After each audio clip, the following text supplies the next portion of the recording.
Halo buat yang sudah join.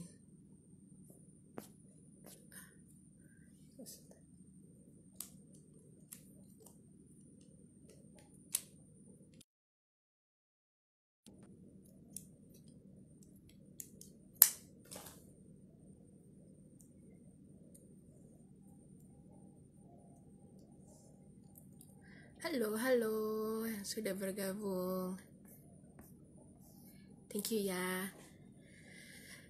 Sembari kita menunggu pembicara kita hari ini, mungkin kalau boleh diriku intro sedikit tentang UID dan juga tentang kegiatan kita hari ini. Sebelumnya terima kasih semuanya yang sudah bergabung dan juga untuk yang nonton lagi via Instagram TV.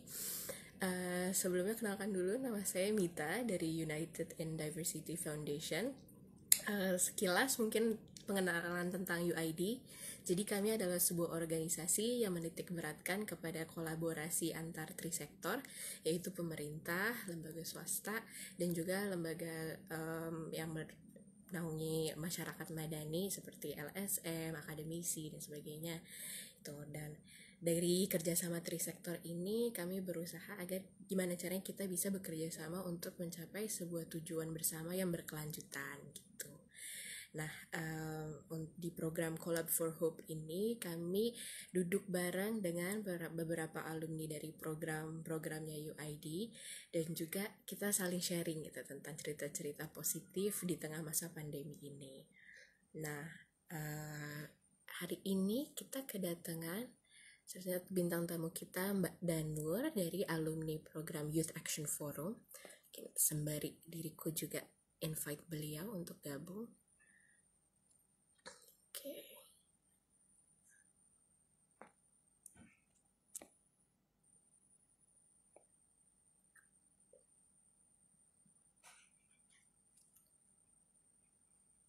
Nah, sambil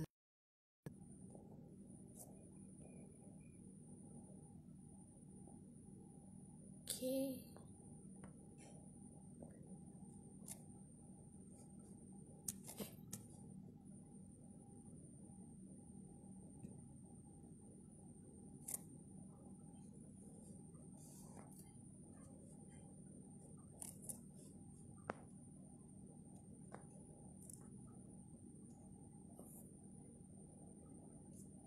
Kita masih nunggu pembicara kita hari ini, Mbak Nur Saudah Al-Arifah, atau yang nama bekennya dikenal dengan nama Mbak Danur. Nah, beliau ini alumni Youth Action Forum tahun 2018 lalu.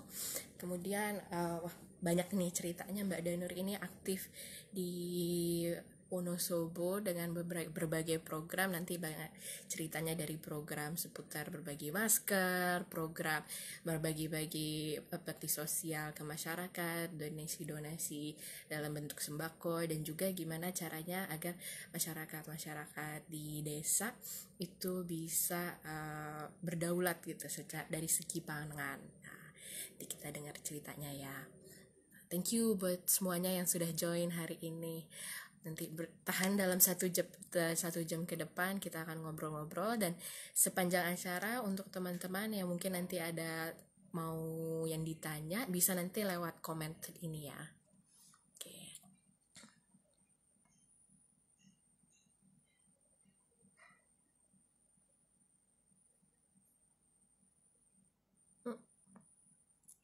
Iya.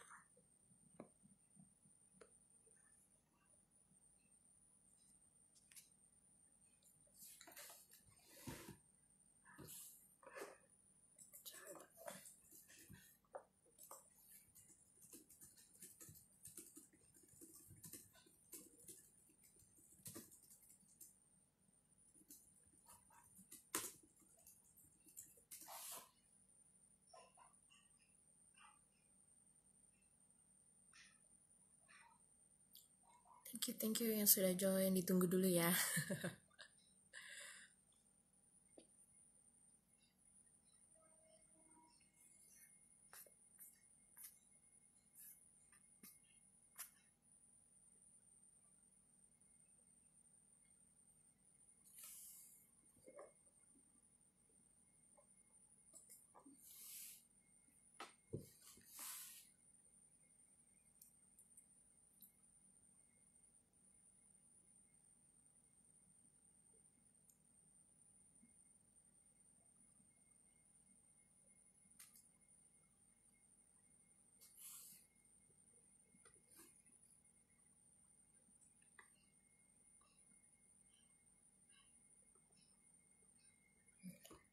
Bentar ya.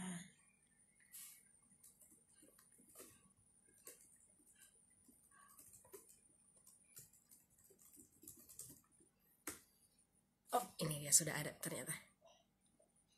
Oke deh.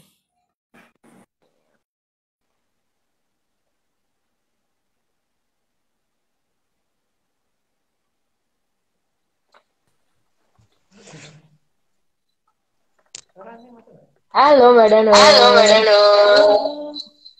Jadi ada echo-nya dikit ya.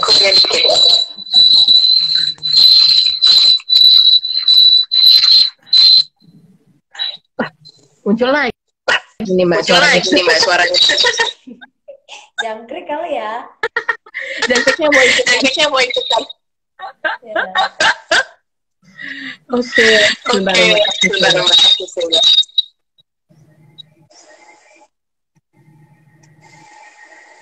Ini lah.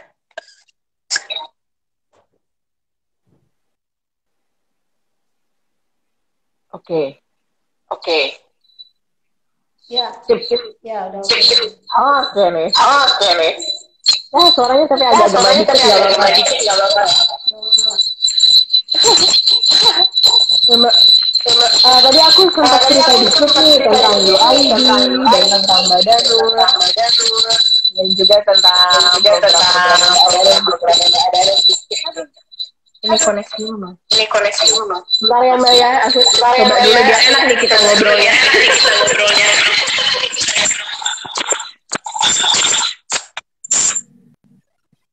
Apa ini? Oke deh, coba yang gini. Masih cuma tapi suaranya. Kita coba ngobrol dikit ya. Nanti biar Mbak Danur lanjutin. Tadi diriku udah sempat program ID tentang Mbak Danur dan mungkin langsung aja kali ya tentang Mbak Danur dan juga tentang program di tengah masa pandemi ini. Oke. Ya, Assalamualaikum warahmatullahi wabarakatuh. Selamat sore ya, kawan-kawan di seluruh Indonesia dan juga teman-teman semuanya yang hari ini menyimak di Instagram Live dari Indonesia. Kali ini sharing-sharing aja ya sebenarnya ya. Ceritanya itu kan masa-masa work from home WFH gitu ya. Jadi sejak bulan apa? Bulan Maret ya. Bulan Maret itu kan dimungkin tuh, wah ada COVID-19 gitu. Waktu itu saya kerja di Jogja, memutuskan untuk pulang kampung ke Wonosobo. Keesokan harinya udah zone, jadi udah nggak bisa balik lagi ke kantor gitu. Itu nggak bawa apa-apa, itu cuma bawa laptop aja, barang masih di kota ini sampai sekarang belum bisa. Ya karena saya ini tinggalnya di desa ya, jadi apa sih yang bisa kita lakukan untuk bersama-sama warga desa untuk kita menghadapi pandemi ini gitu. Jadi kalau di desa saya sendiri saya membentuk tim relawan desa gitu. Tugasnya ya tadi edukasi apa itu sebenarnya COVID, cara pencegahannya bagaimana, bahkan hal-hal yang mungkin simpel ya di mata kita tapi sangat bermakna bagi para warga desa itu adalah kegiatan melatih mereka untuk cuci tangan. Jadi 17 cuci tangan itu ini kita ajarin gitu ya. Ini ya kayak kembali lagi kita sama-sama kita gimana kita belajar 7 langkah cuci tangan itu seperti apa gitu. Itu benar-benar PR tersendiri lah untuk mengedukasi masyarakat di desa untuk bisa melek gitu ya apa itu bagaimana desa. Itu kalau di desa itu ya. Kemudian ini saya kan ya, nah, kita tergabung di keluarga alumni Gajah Mada atau singkatannya Kagama gitu ya. Nah di poster kan ada Kagama lah, Kagama itu apa sih? Yaitu keluarga alumni Gajah Mada. Care itu artinya peduli, jadi alumni Gajah Mada yang peduli terhadap ketahanan pangan. Seperti itu. Nah, programnya apa aja? Ya macam-macam. Kalau saat ini di desa saya gitu ya, kita ada pilot project di 10 kota di seluruh Indonesia gitu terkait dengan ketahanan pangan. Oke, nah kalau saya sendiri mencanakan di Kabupaten Wonosobo itu gerakan ketahanan pangan keluarga gitu ya. Jadi kan ini masa-masa COVID ini berdampak ke semuanya itu ya. Entah dia yang kerja kantoran, buruh harian, kerja di perusahaan banyak yang dirumahkan, yang kerja bikin usaha juga usahanya padat gitu ya. Yang dia usaha di bidang travel, jasa dan lain sebagainya juga banyak yang nganggur lah istilahnya gitu ya. Nah, itu bagaimana kita mencoba membangkitkan lagi semangat optimisme mereka bahwasanya di masa pandemi ini kita nggak boleh loh yang namanya berserah diri gitu ya, berpangku tangan dan lain sebagainya. Kita nggak boleh, apalagi mengharap datangnya bantuan gitu ya. Nah, ini kan kemarin kan sempat heboh ya soal bantuan sosial yang itu bikin kisruh di mana-mana kayak gitu. Nah kita kan juga sedih lah, ini gimana? Ya, salah satu solusinya adalah tadi itu lah. Bagaimana kita membangkitkan optimisme masyarakat. Gitu. Kemudian, nah kalau di Jawa Tengah sendiri kan, ini ya kita ada gerakan namanya Jogotongo. Jogotongo itu kalau dalam bahasa Indonesianya itu artinya menjaga tetangga.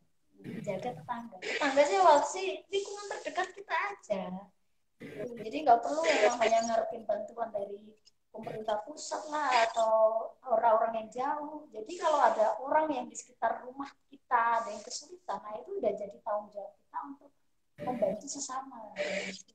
Jadi katakanlah di kompleks kita ada berapa rumah nih, ada 10 rumah, 20 rumah, 30 rumah, kita list lah mana saja keluarga-keluarga yang terdampak. Nah, itu kita bantu. Gitu. Nah, waktu bulan puasa kemarin ini juga inisiasi yang namanya gerakan sedekah cantelan gitu ya. Cantelan tahu Mbak cantelan artinya apa, Mbak? Gantung gitu ya, Pak. Pak. Jadi cantelan itu kata dasarnya cantel ya, artinya gantung. Cantelan itu adalah ya tadi sedekah yang digantung gitu. Ya karena isinya kan nggak seberapa ya, ada bahan pokok yang nominalnya antara 10.000 sampai 15.000 rupiah lah, tapi itu cukup buat sekali masak kayak gitu. Nah prinsipnya gimana? Prinsipnya siapapun yang butuh itu boleh ngambil dan siapapun yang berlebih boleh mengisi. Jadi kan nggak terlalu berat ya kalau sedekah 10.000, kalau dikasih ke orangnya langsung kita malu ya. Tapi kalau misalkan sedekah itu kita cantelkan, itu kan senang gitu loh. Coba yang mencantelkan, kita katakanlah nyantelin satu plastik gitu ya. Lah kalau yang nyantelin ada 10 orang, ada berapa orang kan jadi banyak kayak gitu. Jadi hal-hal yang sederhana yang sekiranya bisa kita lakukan seperti itu. Dan alhamdulillah ini gerakan ini kalau di Kabupaten Wonosobo sendiri di tempat saya itu daerah saya yang mengawali pertama gitu ya. Dan alhamdulillah inilah diduplikasi di berbagai macam desa di tempat saya gitu. Jadi bagaimana gerakan ini tuh intinya sih bukan seberapa banyak yang kita kasih, tapi ya tadi kita memberikan sebuah contoh bahwasanya kalau kita mau berbagi itu nggak harus nunggu banyak dulu, nunggu banyak duit dulu, gitu. Tapi semuanya bisa lah. Alhamdulillah itu bisa dikasih di berbagai macam daerah yang bisa di tempat saya, gitu ya. Kemudian kalau di teman-teman alumni Kagamata sendiri untuk santetan itu kita ada 100 titik di seluruh Indonesia gitu. Jadi bukan hanya di tempat saya gitu ya, ada lebih dari 100 titik di berapa ya, hampir 25 provinsi gitu. Jadi gerakan sederhana ya, gerakan santelan gitu. Mbak Mita juga kalau mencari di UID boleh. Oh, siap Mbak. Dan lain sebagainya. Gitu Mbak, nanti selebihnya sambil jalan. Thank you Mbak. Ini suaranya masih gema juga. Ini aku sekilas aja deh kalau Mbak Punten sekalian nanti kalau pas jawab boleh ya mikrofonnya lebih dialin ke biar suaranya lebih kedengeran Mbak. Udah. Oke, siap.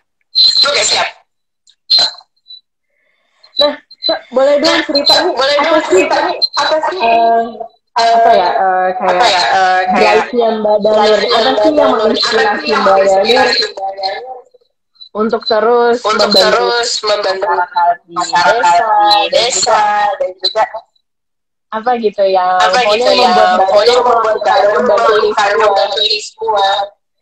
Karena kan ada resikonya ya kalau misalnya ke masyarakat jalan-jalan ada kemungkinan apa yang membuat Mbak Danur tetap ingin membantu. Oke. Kalau soal resiko itu ya emang sebuah konsekuensi ya. Tapi kan kita masih di satu lokasi yang sama. Justru karena kita ikut terlibat dalam kegiatan ke masyarakat, kita bisa meminimalisir risiko itu. Nah, makanya kenapa gerakannya kita fokuskan itu, ayolah gerakan berbasis komunitas terdekat. Ini yang resikonya paling kecil. Daripada kita keliling-keliling bagi sembako kemana-mana kan, tapi bagaimana kita ngasih contoh bahwasanya ini loh setiap daerah itu juga bisa melakukan hal yang sama, hal yang sangat simpel tapi bisa loh dengan budget yang sedikit bisa gitu ya. Ibaratnya 100.000 kalau kita alokasikan untuk sedekah sampai lama ya kita udah dapat 10 paket bisa untuk 10 keluarga ya. Kalau kita bakso pada umumnya itu kan satu paket untuk satu orang biasanya. Nah itu betul bantu sekitar paling terdekat gitu. Justru itu meminimalisir risiko sambil kita ngedukasi mereka. Kayak gitu. Kemudian yang mendorong untuk tetap melakukan ini ya. Saya sebenarnya gini sih, kalau bukan kita siapa lagi sih yang akan mendampingi mereka? Kebetulan di desa saya sendiri itu orang yang diberi kesempatan untuk bisa mengenyam pendidikan perguruan tinggi itu bisa dihitung gitu. Nah, bahkan pada saat itu tuh saya satu-satunya orang yang kuliah di perguruan tinggi negeri di desa saya gitu. Nah ini yang apa ya, jadi semangat sekaligus tantangan ya.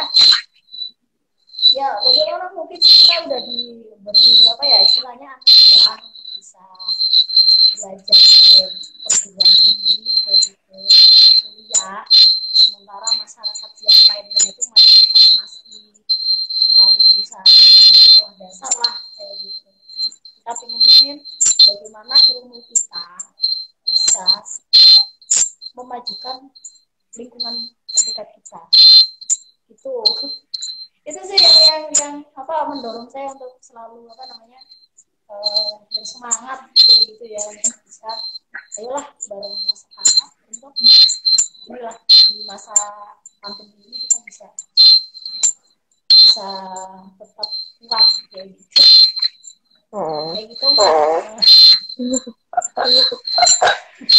Thank you Mbak. Inspirasi banget. Tapi kan mungkin pasti ada lah ya Mbak tantangannya gitu dalam menjalankan program ini. Nah, boleh bercerita gitu Mbak. Tantangannya apa? Tantangannya itu sebenarnya lebih ke gimana ya?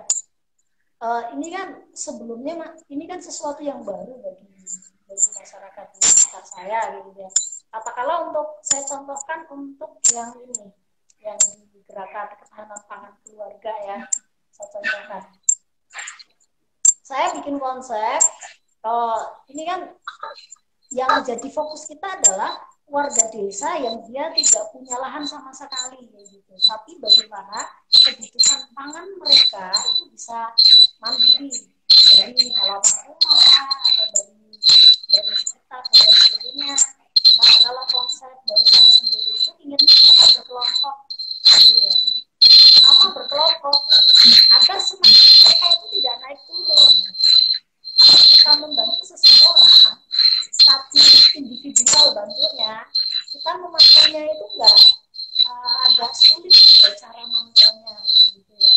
Kemudian progresnya dari hari ke hari itu juga kita sulit untuk apa namanya untuk mantau kayak gitu. Makanya ini manajemen kelompok yang jadi tantangan yang besar kayak gitu.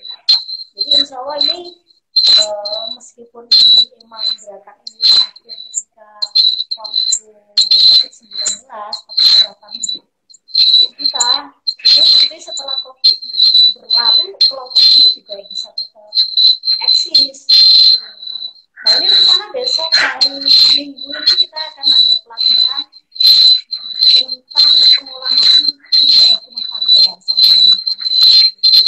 Hal-hal yang sederhana tapi bisa dipraktekkan langsung oleh warga di desa.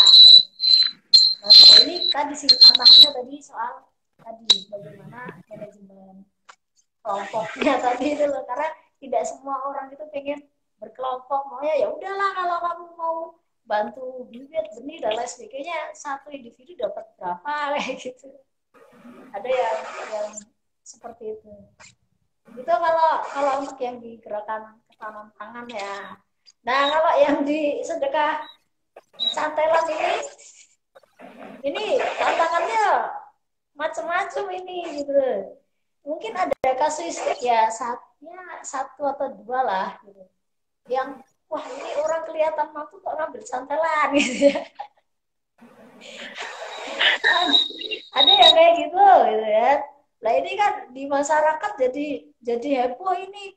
Wah ini bikin cantelan kayak gini nanti gak tepat sasaran gimana? Itu tuh ada yang mampu tapi ngambil Mbak itu gimana kayak gitu kan. Terus ya yang hal-hal seperti itu kita coba komunikasikan. Prinsipnya kan gini, apa yang namanya sembakonya itu kan dicantet. Di situ udah ditulis, bagi yang membutuhkan silakan mengambil, yang berlebih silakan mengisi. Artinya apa? Ketika memang dia butuh, dia akan ngambil, meskipun sebelumnya dia termasuk dari kalangan menengah ke atas lah, gitu ya.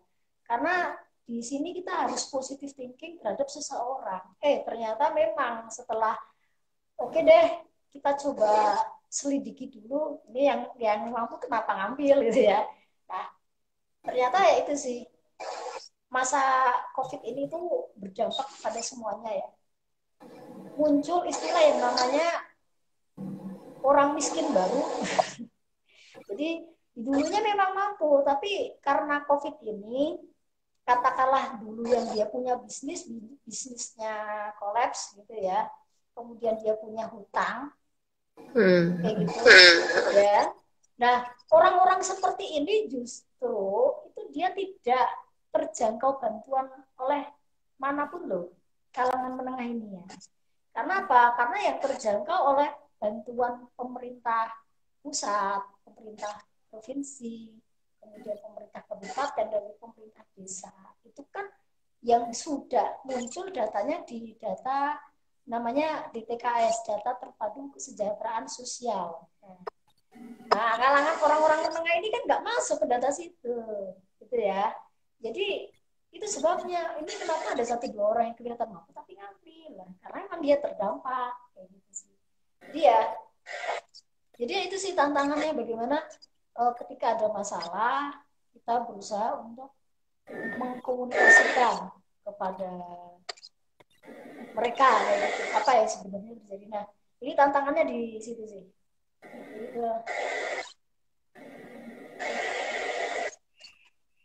Sorry nih kalau Sorry nih kalau mulai suaranya ngulang-ngulang lagi. Kalau Kalau boleh tahu Mbak boleh tahu Mbak, ini ada dalam dalam upaya Mbak Danur upaya Mbak Danur membentuk komunitas komunitas ada ada ya sama UID sama UID ada yang berperan nggak Mbak berperan nggak Mbak upayanya Mbak Danur? upayanya Mbak Danur? Gimana Mbak? Tadi kurang jelas. Iya nih. Iya nih. Jadi selama kita di program IAF belajar gimana bekerja sama dengan stakeholder yang berbeda-beda. Ya. Itu ada perannya nggak Mbak? Dalam membantu Mbak Danur bekerja sama dengan berbagai komunitas. Ada lah, tentunya itu sangat sangat berpengaruh, kayak gitulah. Skill-skill yang udah kita dapat selama Youth Action Forum di Jakarta itu sangat bermanfaat sekali dan tentunya bisa diaplikasikan ke program yang sedang dijalankan ini.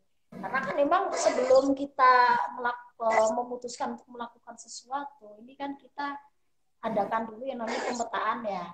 Kemudian nih, saya yang kerasa banget ini dulu kan waktu YAF itu kan ada sesi sensing ya. Itu.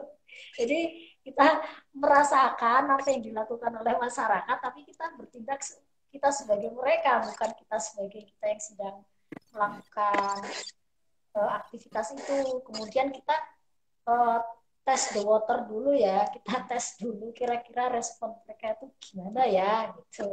Jadi tidak langsung program langsung dijalankan, enggak, tapi ada tes dulu lah gitu, kira-kira responnya bagaimana. Pun sama ini, misalkan nih kegiatan yang ketahanan pangan keluarga kayak gitu ya. Awalnya saya tidak langsung ini saya ada program ini saya ngumpulin mereka, enggak, tapi saya coba untuk silaturahmi ke warga di desa kayak gitu ya.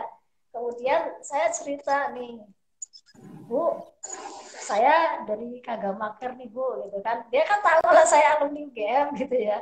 Wih, bagaimana? Ini kalau misalkan kita adakan kegiatan penanaman lewat media politik dan pemanfaatan barang bekas, kira-kira gimana Bu? Lah seneng banget mereka gitu. Ternyata saya cerita ini ke satu orang, dari ibu ini bisa menyebar kemana-mana kayak gitu. Makanya ibu-ibu, emak-emak ini adalah seorang marketer yang handal gitu ya. Kayak gitu. Jadi cukup sosialisasi ke key person-nya, ke orang kuncinya, kemudian ini bisa langsung nyebar kemana-mana kayak gitu. Yang tadinya program Kagamaker ketahanan pangan yang tadinya direncanakan hanya di satu titik gitu ya. Ini sekarang kita udah berkembang di 7 titik dari rencana 1. Ya tadi itu ibu-ibu kan, wah saya pengen gitu. Jadi ya kayak gitu. Jadi di sini waktu kalau dikaitkan lagi sama yang dulu pelatihan di Youth Action Forum itu kan bagaimana kita menemukan yang namanya key person ya, orang-orang kunci yang sekiranya bisa mendukung, kita ajak kerjasama, kita ajak bermitra bersama untuk sama-sama mensukseskan kegiatan ini bersama-sama. Jadi saya tidak menempatkan mereka itu di bawah binaan kita itu enggak, tapi kita sama-sama belajar bareng lah. Istilahnya kita bermitra kayak gitu. Gitu. Thank you. Ini sebenarnya kita juga tanya jawab. Jadi bagi rekan-rekan yang sedang nonton dan ada yang ingin ditanya, boleh langsung di komen aja. Oh ya, itu ada yang komen. Boleh Mbak, ini ada pertanyaan Daripada diriku nanti suara yang jadi echo. Boleh dibacain juga nggak, Mbak? Pertanyaan. Ya. Cari sinyal. Bu, saya mau bertanya kendala apa yang biasanya terjadi dalam sedekah cantelan? Oh ya, tadi di awal ya udah jelasin ya. Tadi itu sih misal ada orang yang sekiranya dianggap mampu tapi ngambil cantelannya gitu ya. Ini kan kalau ada orang lain tahu, wah dia ngambil gitu. Tapi ya, santai, itu hanya kasusnya itu cuma 1-2 orang lah. Jadi jangan sampai hal-hal semacam itu justru melemahkan semangat kita kayak gitu. Memang dalam kegiatan apapun itu pasti ada sisi kelemahannya, tapi kita jangan fokus ke situ. Katakanlah yang tidak tepat sasaran 1-2 orang, ada 100 orang yang kita bantu. Tapi kan ada 99 orang yang tepat sasaran. Itu loh, kita pikirannya ke situ. Nah, kemudian nih, ini saya mau cerita, tapi ini bukan di daerah saya ya.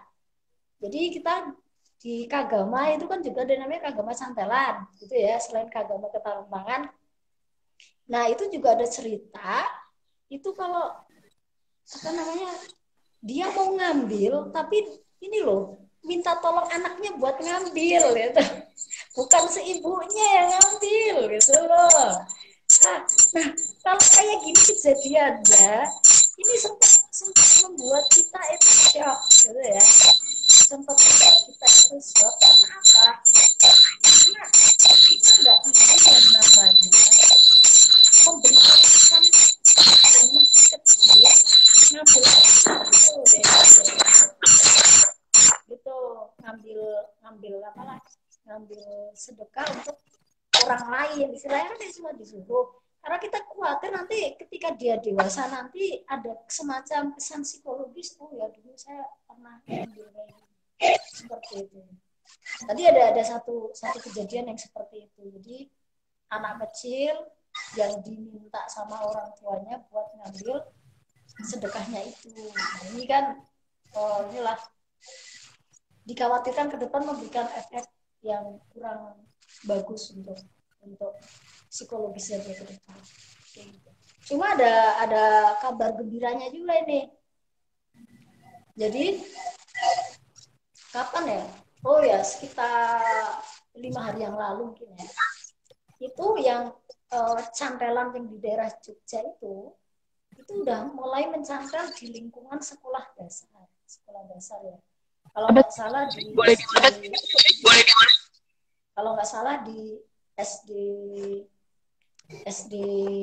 salah satu SD di Jogja kayak gitu.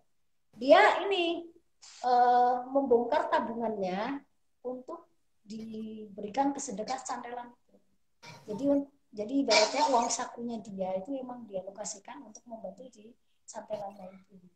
Nah, ini kan juga memberikan edukasi yang sangat bagus kayak gitu ya. Bahwasanya oh ya, dengan menyisakan uang sisa kamu pun, uang saku kamu pun, kamu bisa loh membantu sesama kayak gitu. Ini pun di keluarga saya juga kayak gitu, ponakan-ponakan saya, ayo uang sakumu selama berapa hari diberikan cantelan, dicantel. Jadi intinya sih kendala dalam cantelan itu memang ada, ya.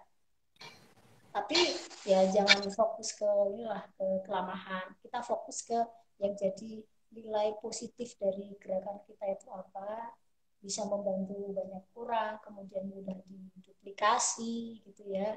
Kemudian siapapun yang mau ikut berbagi di situ juga tidak memberatkan karena nominalnya juga tidak banyak ya untuk dari segi budget. Kayak gitu ya. Ada pertanyaan lain nggak? Ini satu tadi.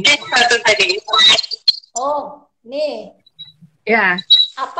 Apa kendala dalam menjalankan program Jogo Tonggo atau sedekah cantelan? Sama ini ya. Sama. Ada lagi? Ada ini, Mbak. Kira-kira kalau dari sini dan yang Bisa di-sharing juga Gimana? pengalaman berharganya Mbak yang kira-kira bisa di pelajarannya untuk rekan-rekan lain yang mau Mbak. Oke, kayak gitu. Pengalaman yang berharga ya. Dari sini saya belajar bahwasanya untuk berbagi itu tidak harus menunggu kaya raya dan banyak duit dulu baru kita memulai, gitu ya. Jadi mulai dari sesuatu yang sederhana, sesuatu yang kecil. Tapi insya Allah kalau kita istiqomah menjalankan itu setiap hari, insya Allah itu bisa menjadi contoh bagi yang lainnya. Kayak gitu. Gitu ya. Jadi kemudian saya belajar ternyata pengalaman yang berharga yang ketika di lapangan itu sungguh di luar dugaan, kayak gitu, di luar ekspektasi inilah saya kayak gitu ya. Jadi ternyata masyarakat itu tidak selemah seperti yang kita pikirkan kayak gitu. Gitu. Jadi ada ya yang salah satu kejadian ini katakanlah dianggap orang itu tuh kurang ganep gitu loh. Kurang ganep gimana ya bahasa Indonesia ya, punya kelainan ya kejiwaan gitu lah gitu ya. Tapi suatu ketika dia itu ketika panen gitu, dia menyisakan beberapa hasil panenannya itu untuk dicantel gitu. Nah ini kan jadi sesuatu, orang yang selama ini kita anggap sebelah mata, dia juga melakukan kebaikan, sedekah semampunya dia. Gitu. Sementara orang yang kita anggap punya mobil, punya motor yang bagus, gadget yang bagus, belum tentu dia terkatuk untuk ikut mencantel kayak gitu. Jadi pengalaman berharganya adalah jangan pernah melihat seseorang itu dari covernya, dari depannya, dari luarnya. Jangan sampai kayak gitu. Karena orang yang kita anggap lemah, kita orang yang anggap apa, ternyata dia lebih mulia daripada orang yang kita anggap punya segala sesuatu, tapi ya yang namanya berbagi ini kan emang butuh diketuk ya, hati nuraninya kayak gitu.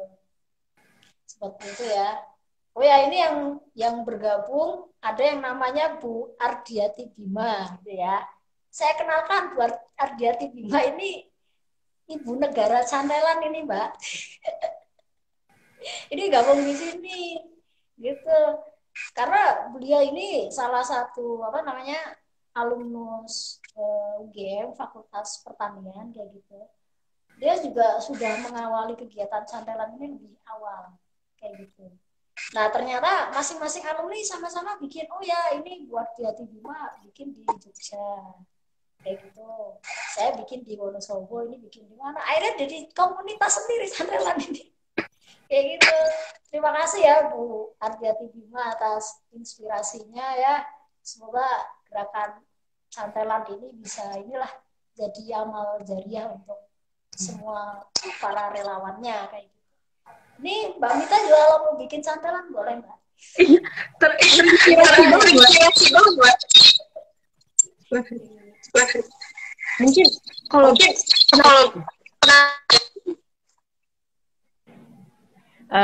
cantelan ini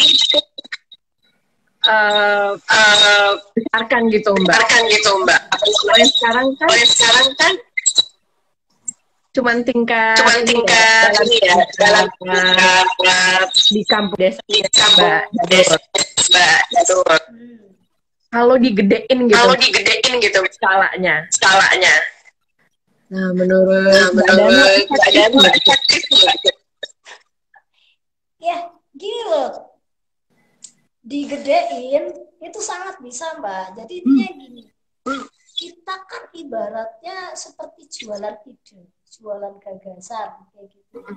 Untuk duplikasinya gimana? Jadi kita ya tadi itu sering posting di Facebook atau yang lainnya terkait cerita-cerita soal kegiatan santelan inilah.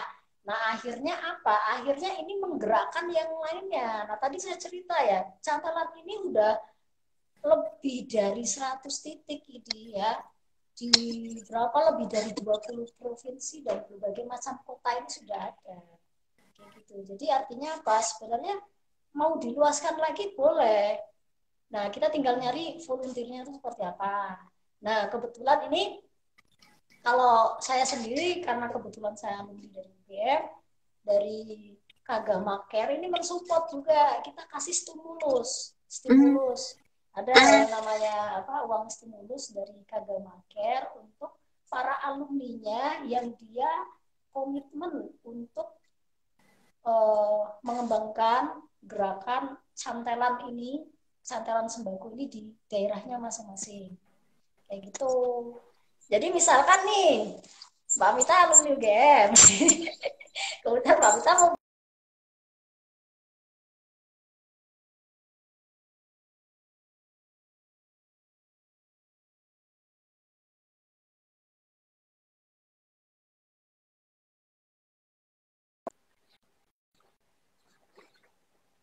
dana stimulusnya ini, itu baru saya pakai berapa ya? Karena gini loh, saya mau pakai dana stimulus, ada saja warga yang sedekah kayak gitu. Jadi sampai sekarang ini masih ada saldo masih ada kayak gitu. Jadi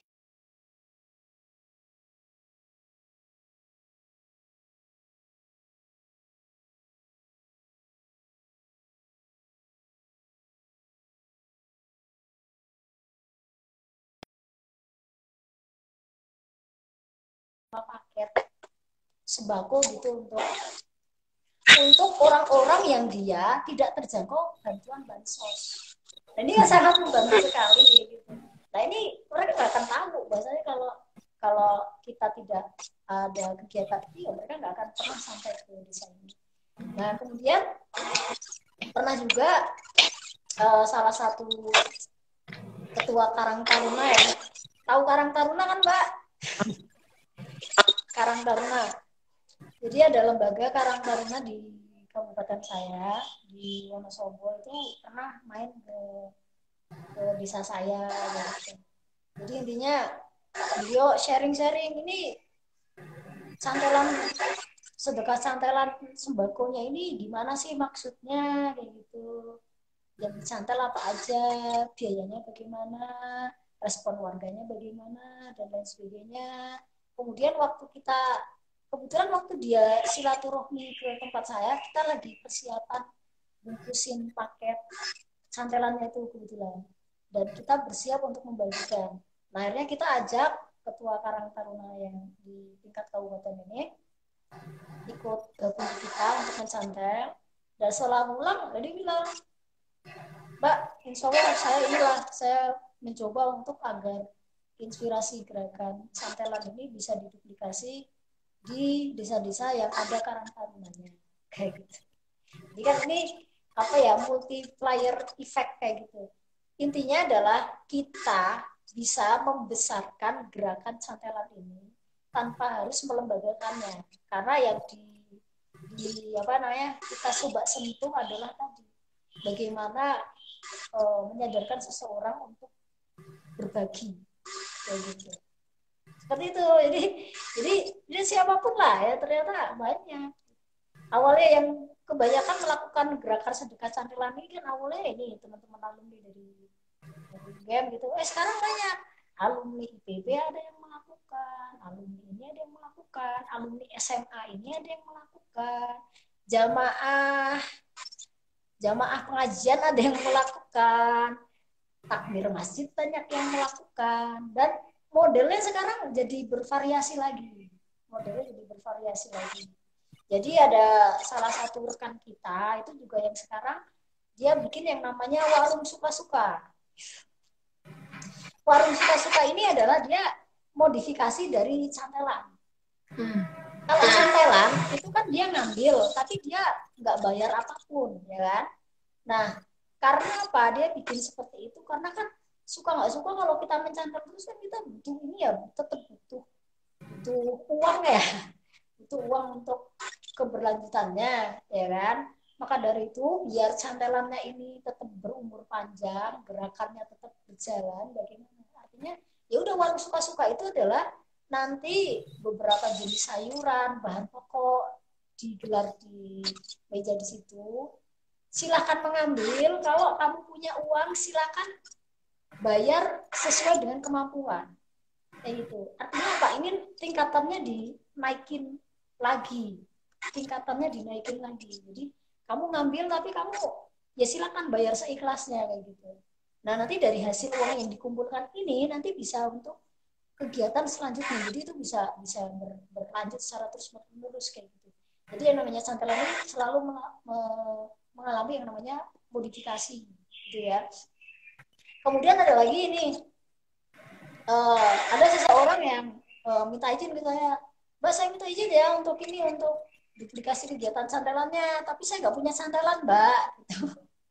Nggak punya cantelan. Ada ya, Mbak punya meja nggak? Dia punya, ya udah bikin aja konsep meja berbagi. Jadi sembakonya ditaruh di atas meja, ya udah silakan ngambil.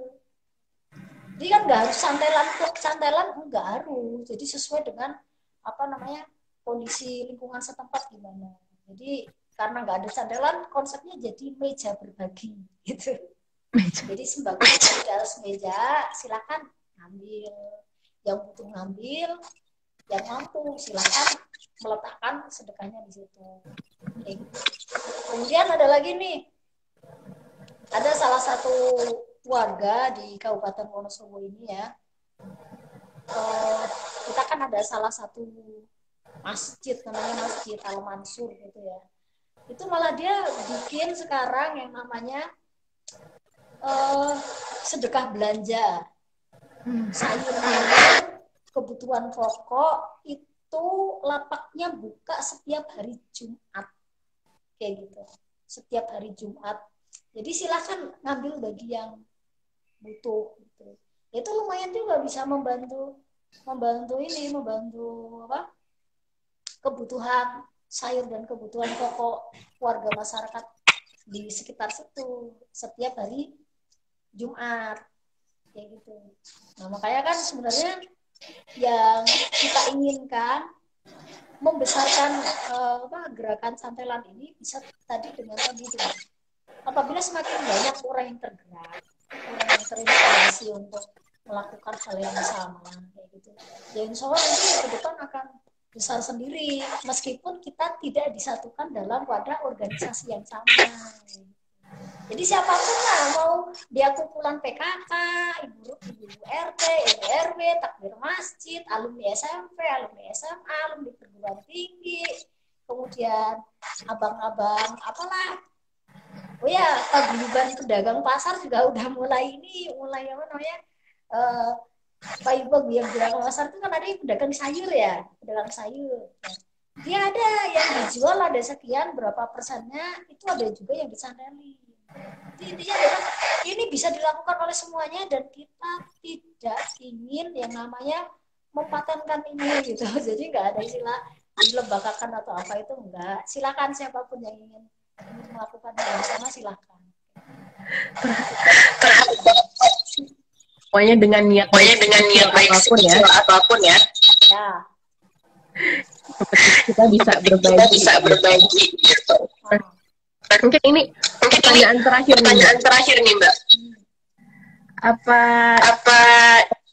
pihak luar atau pihak lain gitu yang bisa diajak kolaborasi agar upaya baik ini tuh bisa dengar banyak orang gitu Mbak. Ya, tentunya inilah banyak berbagai pihak itu kita tidak menutup kemungkinan siapapun yang ingin berkolaborasi dalam kegiatan ini gitu. Saya contohkan ini di berbagai kota itu ada juga yang dia disupport oleh salah satu perusahaan bahkan oleh salah satu bank BUMN itu juga ada yang didukung dari situ. Gitu. Tapi intinya adalah ya siapapun lah kita melakukan secara mandiri aja bisa, apalagi didukung.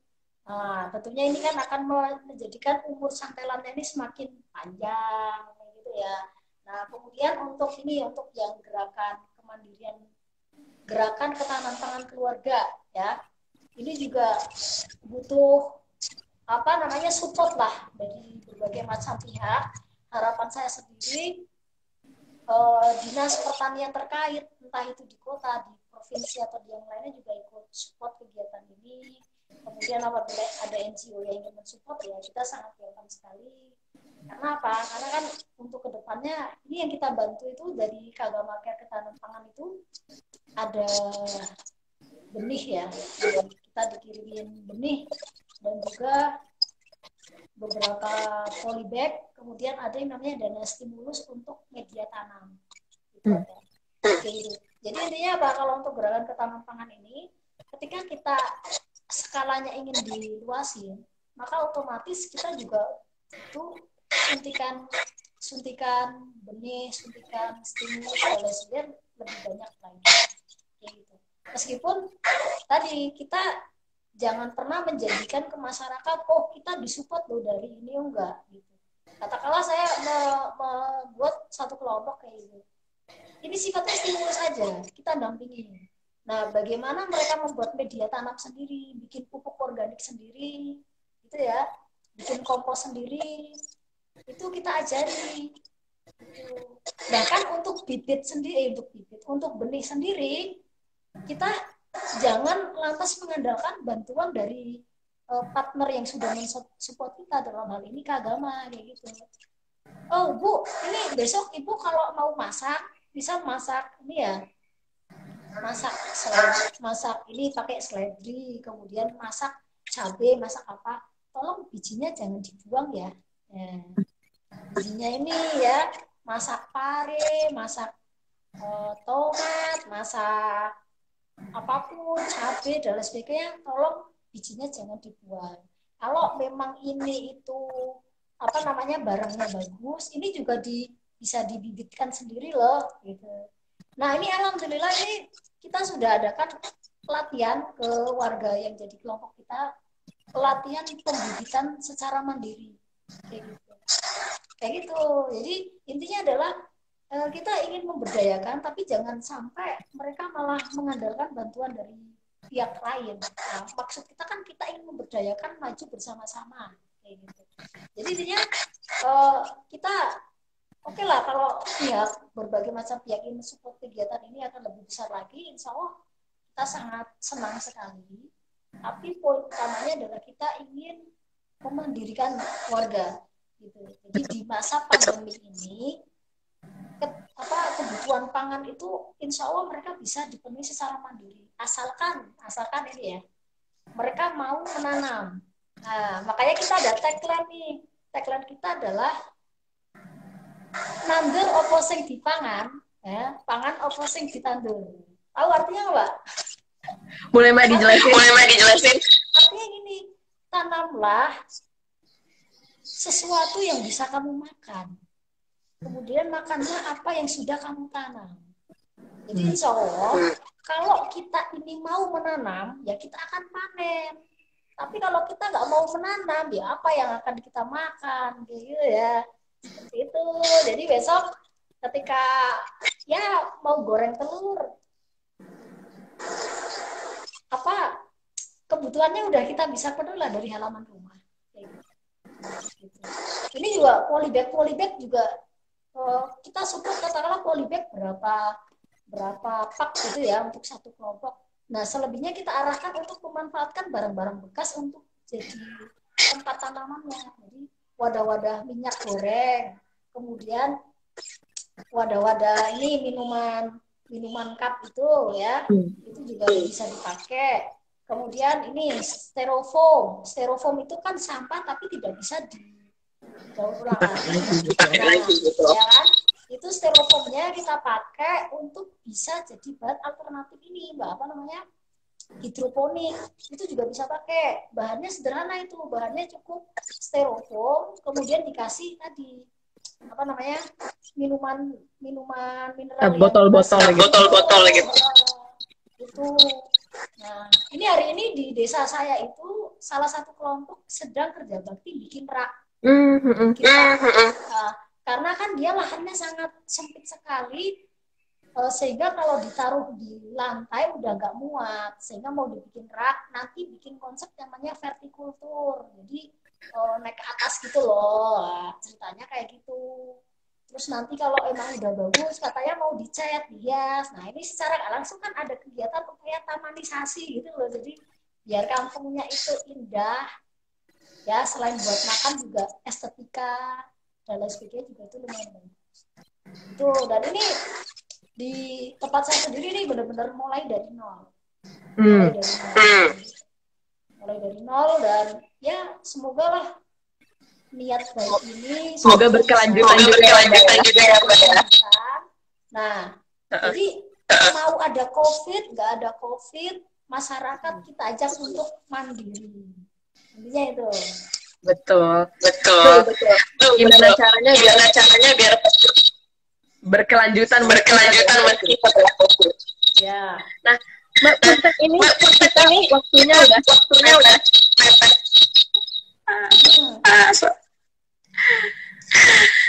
kalau untuk teman-teman yang pengen lebih tahu tentang ceritanya Mbak Danur, bisa follow IG-nya Mbak Danur ya.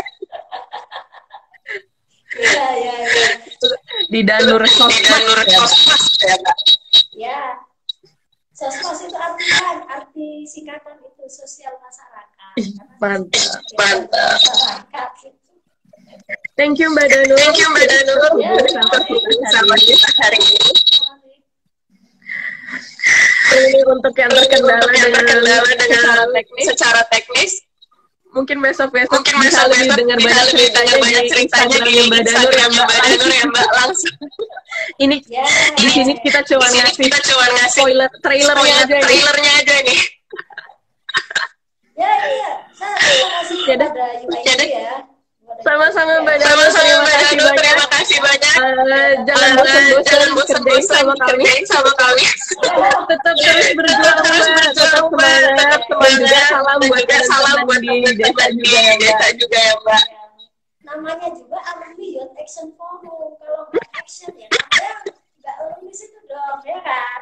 Siap Mbak. Oke.